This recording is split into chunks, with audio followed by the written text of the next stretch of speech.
আজকে আমরা যে চ্যাপ্টারটা শুরু করতে যাচ্ছি সেই চ্যাপ্টারটার নাম হচ্ছে প্রফেশনাল কমিউনিকেশন। এই চ্যাপ্টারে বেশ কয়েকটা লেকচার আছে। আজকে প্রথম লেকচার। আজকের বিষয়বস্তু হচ্ছে প্রফেশনাল কমিউনিকেশনের কিছু বেসিক স্কিলস যেগুলো আপনাদেরকে অ্যাকোয়ার করতে হবে। 6টা স্কিলস নিয়ে আমরা কথা বলবো। প্রথম যে স্কিলটা নিয়ে কথা বলতে চাই সেটা হচ্ছে অ্যাকোয়ারিং বেস্ট প্র্যাকটিসেস। মানেটা কি বেস্ট প্র্যাকটিসেস? এই কাজটা কিন্তু আপনি অবচেতন মনে করেছেন। একটু খেয়াল করে দেখেন, হয়তো আপনার অফিসে নতুন কেউ জয়েন করেছে, তার সিভিটা আপনার কাছে এসে পড়লো, আপনার সিভিটা দেখে মনে হলো বাহ, সিভিটা অনেক সুন্দর, যেভাবে ফরম্যাট করা, যেভাবে লেখা, সব মিলিয়ে আপনার খুব ভালো লেগেছে। আপনি কি করলেন, একটু চোখ বুলালেন, আবার একটা ছবিও তুলে রেখে দিলেন ফর ইউর রেকর্ডস। কেন? বিকজ ফিউচারে আপনি আপনার যখন সিভিটা নতুন করে করবেন, আপনি এই ফরম্যাটে করতে চান। আপনি কি করলেন জানেন? বেস্ট প্র্যাকটিস থেকে শিখছেন। এটা আমরা কিন্তু অবচেতন মনে সবসময় করি। আশেপাশে যখন দেখি যে একজন খুব সুন্দর করে কথা বলছে, আমরা একটু বোঝার চেষ্টা করি সে কিভাবে কথা বলছে, তার বডি ল্যাঙ্গুয়েজটা কি ডিফারেন্ট, যেটা আমি আসলে আমার বডি ল্যাঙ্গুয়েজে আয়ত্ত করতে পারি। এই যে কাজগুলো আপনি করছেন, এটা হচ্ছে একটা skill that you are adopting new best practices from different fields. So আমি যেটা আপনাকে বলবো, সব ক্ষেত্রেই প্রফেশনাল ফিল্ডে কিছু ফরম্যাট থাকে। সেটা রিটেন কমিউনিকেশন হতে পারে, ভার্বাল কমিউনিকেশন হতে পারে। এনি কমিউনিকেশনের মাঝে কিন্তু কিছু ফরম্যাট থাকে। এই ফরম্যাটগুলো কিছু এস্টাবলিশড ফরম্যাট, আবার কিছু নতুন নতুন ফরম্যাট তৈরি হয়। Ingenious people, they bring in new concepts. ঠিক আছে? সো আপনাকে কি করতে হবে, সব ক্ষেত্রের ফরম্যাট আপনার জানা থাকতে হবে। অ্যাট দ্য সেম টাইম নতুন কোন বেস্ট প্র্যাকটিস আসছে এই ফিল্ডে, সেটার জন্য চোখ কান একটু খোলা রাখতে হবে। যেরকম আমি আমার কথা বলি, অ্যাজ অ্যান আর্টিস্ট আমাদের কিন্তু ভিজিটিং কার্ড আসলে আমরা ক্যারি করি না। কিন্তু রিসেন্টলি আমি দেখেছি যে কিছু আর্টিস্ট ভিজিটিং কার্ড তৈরি করছে। এটা বেসিক্যালি কেন লাগে, আমি হয়তো দেশের মাঝে কোথাও গেলে আমার ভিজিটিং কার্ড ক্যারি করতে হয় না, আমার ম্যানেজারের কার্ড অথবা তার ডিটেলস দিয়ে দিলেই হচ্ছে। কিন্তু দেশের বাইরে যখন আমি যাই, তখন কিন্তু I am not Tahsan Khan. Most people don't know who I am. আমি যখন নতুন কাউকে মিট করছি, আমার তো কার্ড দেওয়াটা খুব নর্মাল একটা ব্যাপার, কারণ সে আমাকে কার্ড দিচ্ছে। কিন্তু বাংলাদেশে তো আমি কার্ড ক্যারি করছি না, কিন্তু বিদেশে গেলে যেহেতু আমাকে কার্ড ক্যারি করতে হবে, সো রিসেন্টলি আমি একটা কার্ড কিন্তু ডিজাইন করেছি। কিভাবে করেছি, আমি আমার বিদেশি একজন এলেতে একজনের সাথে পরিচয় হয়েছে, he is also an artist. তার কার্ডটা দেখে আমার মনে হচ্ছে যে this is a very good way of presenting my self to someone, যে হয়তো বাংলাদেশের একজন আর্টিস্টের কথা জানে না। সো আমি কি করলাম, আমি তার কার্ডটা দেখে বাংলাদেশে এসে আরেকটা কার্ড আমি ওরকম করলাম। I am trying to adopt best practices. So এই কাজটা কিন্তু এমন না যে একটা সময় আপনার প্রয়োজন হবে না। যেই বয়সেই থাকেন, আপনাকে কিন্তু নতুন নতুন বেস্ট প্র্যাকটিস অ্যাডপ্ট করতে হবে। সো এটা হচ্ছে first skill, observing and deciding whether this is a best practice that you want to adopt or not. Second যে স্কিলটা নিয়ে কথা বলতে চাই সেটা হচ্ছে কোল্যাবোরেশন। শব্দটা আমি শিওর আপনারা শুনেছেন। ধরেন আমরা যখন ইউনিভার্সিটিতে পড়াশোনা শুরু করি, শুরু থেকেই কিন্তু গ্রুপ ওয়ার্ক করতে বলেন আমাদের ফ্যাকাল্টি মেম্বাররা। মেইন কারণ কি জানেন, আমাদের এই জিনিসটা শিখতে হয়, এই ability to work with others. আমরা ছোটবেলা থেকেই সবকিছু একা করতে অভ্যস্ত থাকি অনেকে। আমার মনে হয় যে আমার কন্ট্রোল রাখতে হবে আমার কাজের উপরে। এই ধ্যান ধারণায় যখন আমরা বড় হই, তখন আসলে আমাদের প্রফেশনাল ফিল্ডে বেশ কিছু সমস্যার সম্মুখীন হতে হয়। কারণ পৃথিবীতে কোনো কাজই একা করা যায় না, এবং আপনার অর্গানাইজেশনও পুরো কাজটা তো আপনি করছেন না, আপনাকে তো অনেকের সাথে মিলে কাজ করতে হচ্ছে। এই কারণেই আমাদের ইউনিভার্সিটি, এডুকেশনাল ইনস্টিটিউশনগুলোতে এই স্কিলটা যেন ডেভেলপ করতে পারি আমরা সবাই, এই কারণে কিন্তু আমাদের টিচাররা আমাদের গ্রুপ ওয়ার্ক করতে দেন। এখন আমরা হয়তো গ্রুপ ওয়ার্ক করি, কিন্তু গ্রুপ ওয়ার্ক যখন করেছি ইউনিভার্সিটি লেভেলে, তখন দেখবেন যে কেউ হয়তো লিড নেয়, সেই পুরো কাজটা করে। অনেকে আছে ফ্রি লোডার, সে আসলে কোনো কাজই করে না। আমরা এটা নিয়ে আসলে ভাবি না, আমরা পরে এটা নিয়ে গল্প করি, হ্যাঁ ও তো কোনো কাজ করে না, ওকে গ্রুপে নিব না, এরকম বলি।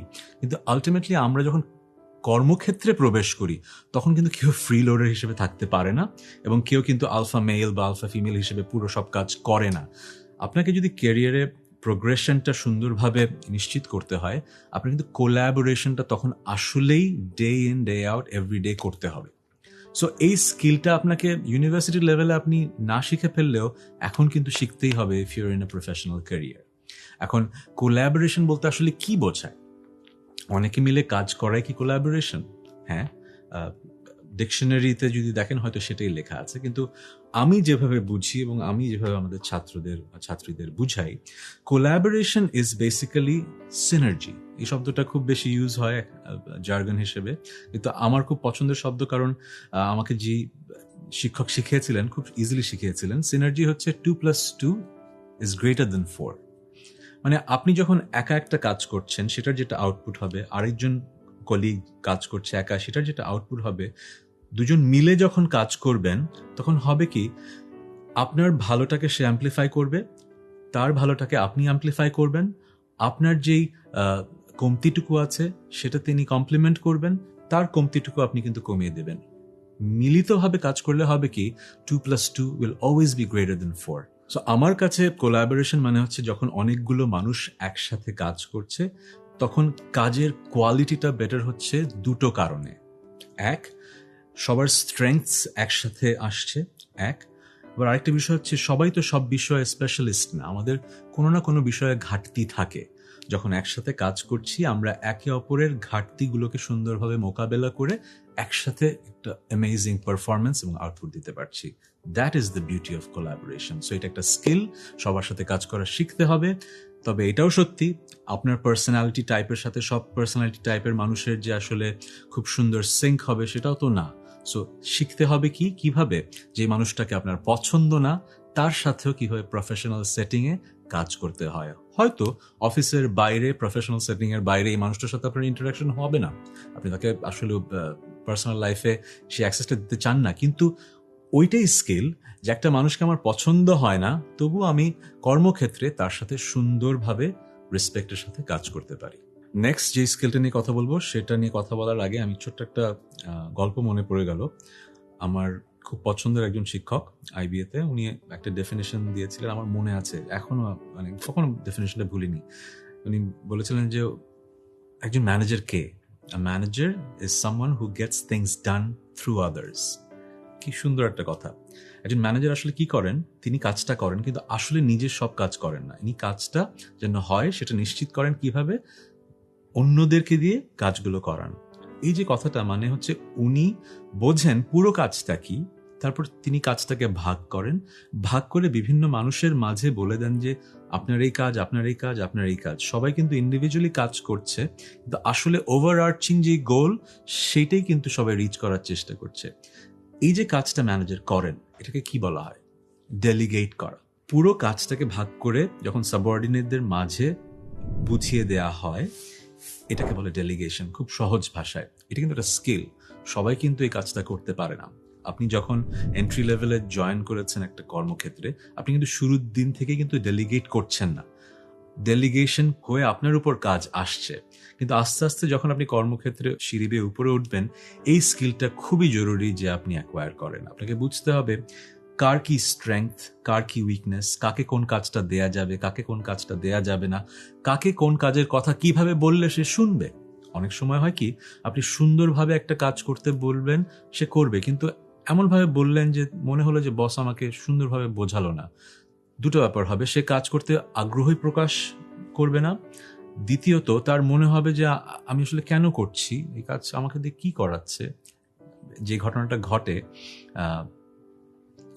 এন্ট্রি লেভেলে যারা এমপ্লয়ি জয়েন করেন তাদের একটা ক্ষোভ থাকে, আমাকে জাস্ট ফটোকপি করাচ্ছে আর it's like I am running errands, তাই না?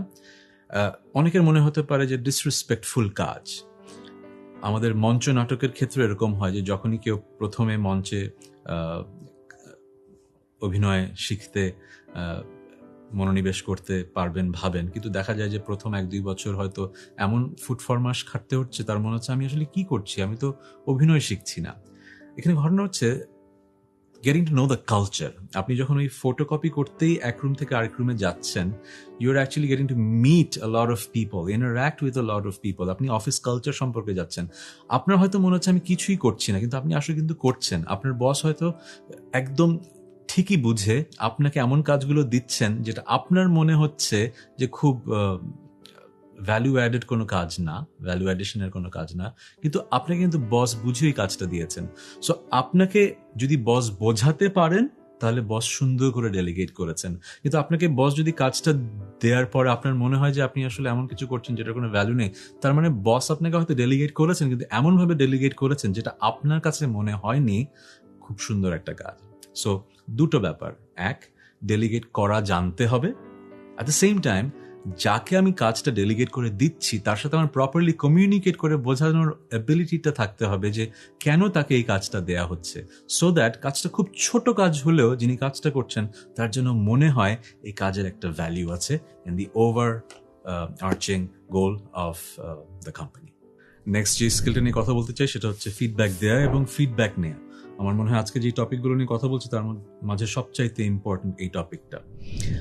আমরা ফিডব্যাক যখন দেই বা নেই, আমরা দু রকমের ফিডব্যাক দিয়ে থাকি বা নিয়ে থাকি, পজিটিভ ফিডব্যাক বা নেগেটিভ ফিডব্যাক। পজিটিভ ফিডব্যাক হচ্ছে আমি যখন কাউকে কিছু ভালো বলছি, প্রশংসা করছি, খুব সহজ। আবার কেউ আমাকে পজিটিভ ফিডব্যাক দিচ্ছে, সেটা নেওয়াটাও সুন্দর। ঝামেলাটা হয় নেগেটিভ ফিডব্যাকের বেলায়। আমরা অনেক সময় যে কোনো নেগেটিভ ফিডব্যাক যখন পাই সেটা পার্সোনালি নিয়ে নেই।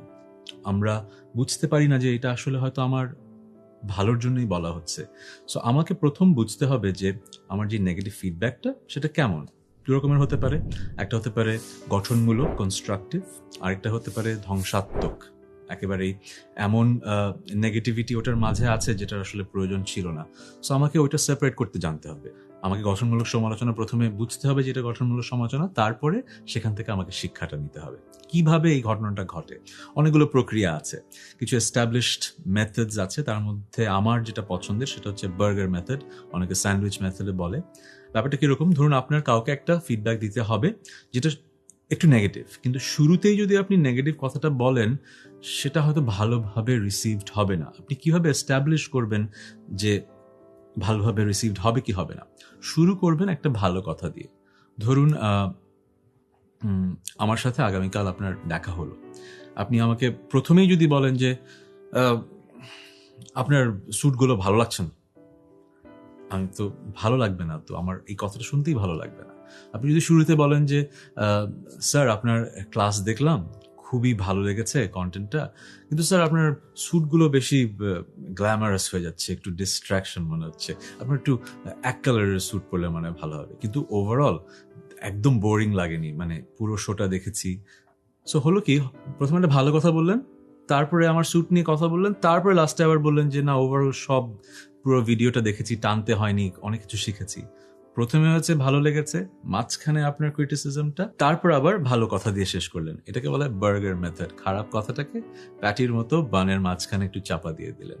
এতে যেটা হবে যে আমিও শুরুতেই যদি খারাপ কথাটা শুনি আমি একটু হতচকিত হয়ে যাব, একটু পার্সোনালি নিতেও পারি, যদিও আমি নিজেকে ম্যাচিউরড ভাবি আমি হয়তো নেব না, কিন্তু বেশিরভাগ মানুষই প্রথমেই খারাপ কথাটা নিতে পারে না। আপনার ওই ট্রাস্টের জায়গাটা তৈরি করার জন্য শুরুতে ভালো কিছু কথা বলে একটা জায়গা তৈরি করে নিতে হবে, বুঝতে হবে এই মানুষটাকে এখন সমালোচনা নিতে প্রস্তুত কিনা, তারপরে আপনি সেই ফিডব্যাকটা দিতে পারেন। ফিডব্যাক দেওয়াটা তো গেল, ফিডব্যাক নেয়া, সেখানেও কিছু কথা মনে রাখতে হবে। যে মানুষটা আপনাকে ফিডব্যাক দিচ্ছে তিনি যদি আপনার কাছের মানুষ হন এবং এমন মানুষ হন যে আপনি জানেন যে would want your best interest to be served, তখন হবে কি আপনার একটু মনোযোগ দিয়ে তার কথাটা শুনতে হবে। কথাটা হয়তো শুনতে খারাপ লাগছে না, কিন্তু আপনার ফেশিয়াল এক্সপ্রেশন এমন হওয়া উচিত না যে মনে হয় যে আপনি বিরক্ত হচ্ছেন। আপনি সুন্দর করে শুনতে হবে এবং অন্তর্নিহিত মেসেজটা নিতে হবে, এবং তারপরে ধন্যবাদটাও দিতে হবে যে আপনি তাকে বুঝতে দিলেন যে সে যে আপনাকে একটা নেগেটিভ ফিডব্যাক দিল এটা কোনো খারাপ কোনো ইমপ্রেশন আপনার মধ্যে তৈরি করেনি। থ্যাংক ইউ দিলে যেটা হবে, কমিউনিকেটেড হবে যে আপনি বুঝতে পেরেছেন the advice has some value to you. Next যে স্কিলটা আপনাদের অ্যাকোয়ার করতে হবে সেটা হচ্ছে নেগোশিয়েশন স্কিলস। এখন নেগোশিয়েশন এত ভাস্ট একটা টপিক, এটা আসলে অল্প কথায় তো এই স্কিলটা আমি আপনাদের শেখাতে পারবো না, কিন্তু আমি আপনাদের এমন কিছু কথা বলবো যে আপনার মনে হবে যে এটা নিয়ে আরো বেশি পড়াশোনা আপনার করা উচিত। আপনি একটু খেয়াল করেন, আপনি যেই মুহূর্তে ইন্টারভিউ বোর্ডে, চাকরি ইন্টারভিউ বোর্ডে বুঝতে পারছেন যে আপনাকে ইন্টারভিউয়াররা পছন্দ করে ফেলেছে, আপনার স্কিলসের দেখে মনে করেছে যে you are a good fit for the job, এরপরে প্রথম কাজটা কিন্তু নেগোশিয়েশন। আপনার স্যালারি কত হবে, কি বেনিফিটস পাবে, সেখান থেকে যেমন শুরু হলো, প্রতিদিন কিন্তু আসলে আপনার অফিস এনভায়রনমেন্টে সবার সাথে নেগোশিয়েট করেই চলতে হচ্ছে। আপনি কতটুকু কাজ করবেন, কতটুকু কাজ ডেলিভার করা আসলেই সম্ভব, প্রতিদিনই কিন্তু মোটামুটি বসের সাথে এই নেগোসিয়েশনটা চলছে। অনেক সময় আছে আপনি যদি ভালো কাজ করেন, বস আপনাকে এত বেশি বেশি কাজের রেসপন্সিবিলিটি দিয়ে দেবেন যেটা আপনার কাছে একসময় মনে হবে যে এটা তো আনফেয়ার হয়ে যাচ্ছে, বাকি তো অন্য কেউ এত কাজ করছে না, আমাকে কেন এত কাজ করতে হচ্ছে। তখন কিন্তু আপনার বসের সাথে নেগোশিয়েট করতে হবে যে একটা হেলদি ওয়ার্কলোড কিন্তু এতটুকু বস, এর বেশি কিন্তু আর কাজ করা যাবে না। সো শুধু ইন্টারভিউয়ের সময় নয়, প্রতিদিন কাজ করতে হচ্ছে, তখন আপনি নেগোশিয়েট করতে হচ্ছে, ক্লায়েন্টের সাথে নেগোশিয়েট করতে হচ্ছে। সেটা যে শুধু প্রাইস নিয়ে নেগোশিয়েশন তা কিন্তু না, আপনার প্রাইস ছাড়াও আরো অনেক অ্যাসপেক্টস আছে যেটা নিয়ে আপনার ক্লায়েন্টের সাথে কিন্তু নেগোশিয়েট করতে হচ্ছে। সো আমি যেটা বোঝানোর চেষ্টা করছি যে নেগোশিয়েশন স্কিলটা এতটা ইম্পর্টেন্ট স্কিল যেটা আপনার পুরো ক্যারিয়ার জুড়ে আপনার সাথে থাকবে। সো আপনাকে এই স্কিলটা অ্যাকোয়ার করতে হবে, এই বিষয়ে একটু পড়াশোনা করতে হবে। যারা আমার আগের একটা ভিডিও দেখেছেন, ওই ভিডিওতে পার্সোনাল নেগোসিয়েশন স্কিল নিয়ে আমি কথা বলেছি। ওই ভিডিও লেকচারের অনেক কিছুই প্রফেশনাল ফিল্ডেও আপনার কাজে আসবে। লাস্ট যে স্কিলটা নিয়ে কথা বলতে চাই, সেটা আমি ভাবি যে আমার এই স্কিলটা খুব ভালো, আমি এই স্কিলটা এনজয়ও করি প্র্যাকটিস করা, সেটা হচ্ছে কনফ্লিক্ট রেজলিউশন। আমার যেটা মনে হয় যে ম্যাচুরিটি এই কনসেপ্টটা আমরা কিন্তু অনেকভাবে ডিফাইন করি। আমি একভাবে ডিফাইন করি, আপনি কত ইজিলি কনফ্লিক্ট ম্যানেজ করতে পারেন। অনেকে আছেন কনফ্লিক্ট থেকে পালিয়ে বেড়ান, হয়তো আপনার একটা কলিগের সাথে অথবা সোশ্যাল সেটিংয়ে কারোর সাথে কনফ্লিক্ট হলো কোনো কারণে, আপনি তাকে একদমই এড়িয়ে চলবেন। এটা হয় না? অনেকেই তো আপনার এরকম করেন নিশ্চয়ই। যে মানুষটার সাথে আপনার প্রতিদিন অফিসে দেখা হবে, সেই মানুষটাকে কি আসলেই অ্যাভয়েড করতে পারবেন? এখন কনফ্লিক্টটা যদি সলিউশনে না আসে, তাহলে কিন্তু একটা ফ্রিকশন থেকেই যাবে, কাজে কিন্তু ব্যাঘাত ঘটবেই। সো এই স্কিলটা কিন্তু আপনাকে অ্যাকোয়ার করতে হবে। এখন আপনি কিভাবে করবেন? সো প্রথমত আমি যেটা বিশ্বাস করি, you have to set aside your ego. আপনার পার্সোনাল ইন্টারেস্ট সব কিছুতেই থাকবে, যে মানুষটার সাথে আপনার কনফ্লিক্ট তারও পার্সোনাল ইন্টারেস্ট থাকবে, একটা জায়গায় ইগোর কনফ্লিক্ট হবে, কিন্তু আপনার এক টেবিলে বসে তাকে প্রথমেই বোঝাতে হবে যে you are a mature individual, I am a mature individual. আমরা পার্সোনাল লাইফে হয়তো একে অপরের বন্ধু না, কিন্তু অফিস এনভায়রনমেন্টে কিন্তু আমাদের একটাই goal, to do well for the company, এবং আমাদের একটা এজেন্ডা একসাথে পুশ করতে হবে। এ কারণে আমাদের যে কনফ্লিক্টটা তৈরি হয়েছে, এটা আমরা শুরুতে একটু অ্যাকনলেজ করি এবং আমরা দেখি আমরা ম্যাচিউর মানুষ হিসেবে এটা সলভ করতে পারি কিনা। আপনার আইডিয়াগুলো আমি শুনতে চাই, আমার আইডিয়াগুলো আমি আপনাকে বলতে চাই, তারপর আসুন আমরা একসাথে বসে চেষ্টা করি কনফ্লিক্ট আমরা রেজলিউশনে আসি। তাহলে হবে কি, প্রতিদিন আমাদের সাথে যে দেখা হবে এটা একটা তিক্ততাটা পারসিস্ট করবে না। যদি তিক্ততাটা পারসিস্ট করে, আপনারও অফিস এনভায়রনমেন্টের 8 ঘন্টার মধ্যে কিছু ঘন্টা খারাপ যাবে, আমারও খারাপ যাবে। আপনি কি সেটা চান? আমিও সেটা চাই না, আপনিও সেটা চাই না। তা আসুন ফার্স্ট আমরা অ্যাকনলেজ করি, তারপরে আসুন আমরা একটা সলিউশনের দিকে যাই। এই যে সুন্দর করে যদি if you spell this out, তখন হবে কি, আপনার মাঝে কোনো ফেক ব্যাপার থাকলো না ওই মানুষটার সাথে। উনিও শুনলেন যে আপনি অ্যাকসেপ্ট করেছেন যে আপনাদের মাঝে একটা কনফ্লিক্ট আছে, আপনি সেটা রেজলিউশন খুঁজছেন। তাহলেই হবে কি, এমন একটা ফার্স্ট স্টেপ আসলো যেটা থেকে সলিউশন একদিন না একদিন আসবে। হয়তো ওই মিটিংয়ে আসবে না, তো সামনে আসবে। কিন্তু যদি আপনি অ্যাভয়েড করতে শুরু করেন তাকে, তাহলে কিন্তু আসলে এই কনফ্লিক্টটা পারসিস্ট করবে। এটা আপনার জন্য মানসিক পীড়ার কারণ হবে, তার জন্য হবে, এবং অফিসে এই নেগেটিভিটিটা, টক্সিসিটিটা ছড়িয়ে পড়বে এবং কাজে ব্যাঘাত ঘটবেই। সো আমার অ্যাডভাইসটা খুবই simple: be mature about it and set aside your ego and acknowledge that you have a problem and try to come to a solution. So আজকের ভিডিওতে আমরা 6টা স্কিল নিয়ে কথা বললাম, কিন্তু প্রফেশনাল ফিল্ডে তো আরো অনেক স্কিল আছে যেগুলো আপনাকে আয়ত্ত করতে হবে। সো আমরা এর পরের লেকচারগুলোতে যেটা করব, সিচুয়েশন স্পেসিফিক স্কিল নিয়ে আপনাদের সাথে আলোচনা করব, যেন আপনাদের আরো ইন ডেপথ কিছু নলেজ আমি আপনার সাথে শেয়ার করতে পারি। সো দেখা হচ্ছে নেক্সট লেকচারে।